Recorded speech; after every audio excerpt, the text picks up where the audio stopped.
gentleman's house that we are staying at. We've been hunting public land here for a while, and now we're switching over to his private acres, about 160 acres.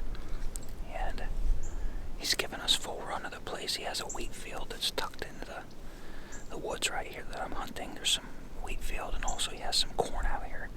So the mission is I'm going to smoke me a doe if I get the opportunity.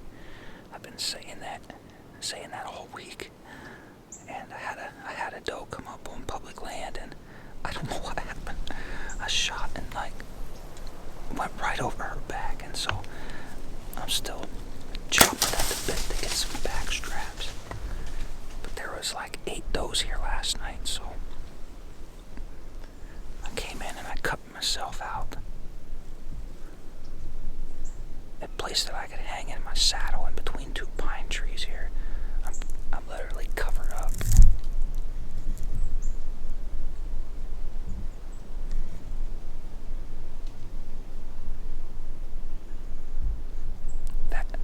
That guy's to my back, and this is the guy I'm hanging off of. I got an opening straight in front of me. I'll show you here.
Looks good. You know, I've been using a high FOC arrow since about 2016. I've been using the 165 grain bipolar broadheads.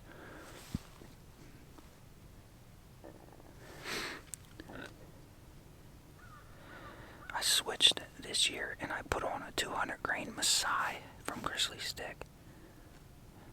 It's a single bevel, just a little bit heavier head than what I'm used to using. I'm using a 75 grain brass insert as well, so I have 275 grains up front. And to be honest with you, this is the second doe I shot, and I buried up into the ground that much. I mean, I stuck in the ground every bit of 9 to 10 inches. That's a little overkill.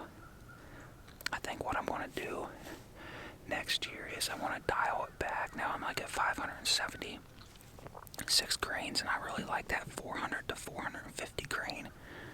So I might get a lighter arrow and still use the heavy FOC. We'll see.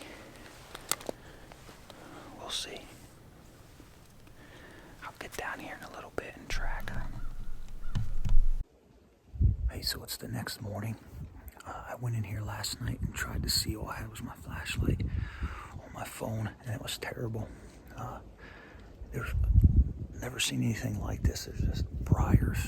It vines and briars and stuff. It's so thick.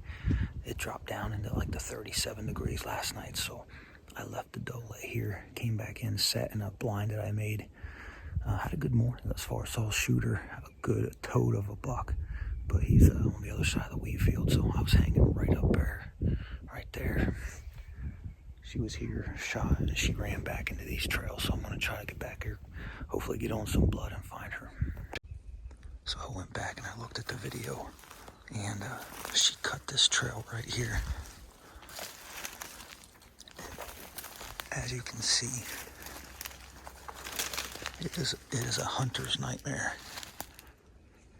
These are all briar vines.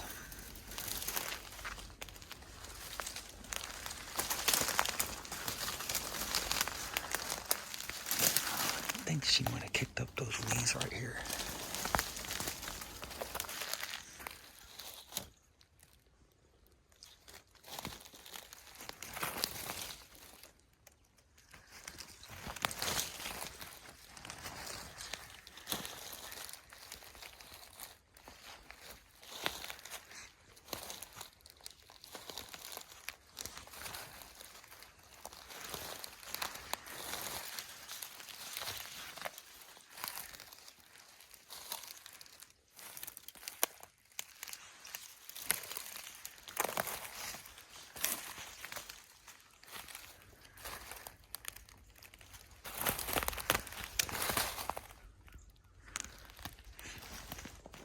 Well, guys, I picked up the blood, and I got in here and I could smell the deer.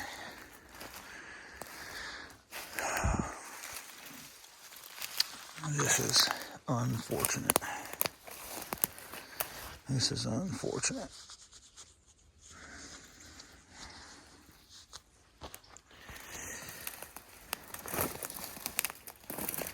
Back in PA, where I'm from, we do not have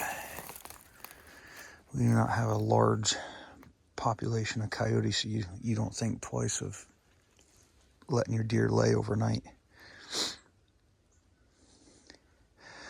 This is a first for me. I've never had this ever happen to me, ever. And that is a shame. Unbelievable. Well, that is not how I wanted that to end. Yeah, so like I said, I've never had that happen to me before. I didn't think twice about letting her lay overnight. Still slightly warm. Man. So I'm a head hunter. I hunt horns. Like I always let 1.5 and 2.5 go. If it's 3.5, just depending where I'm at and stuff like that. Try to hunt age and things like that. But man, I love the meat. And if I get a big old doe like this, I want to smoke her, and so I can have meat. And that's unfortunate. That is unfortunate.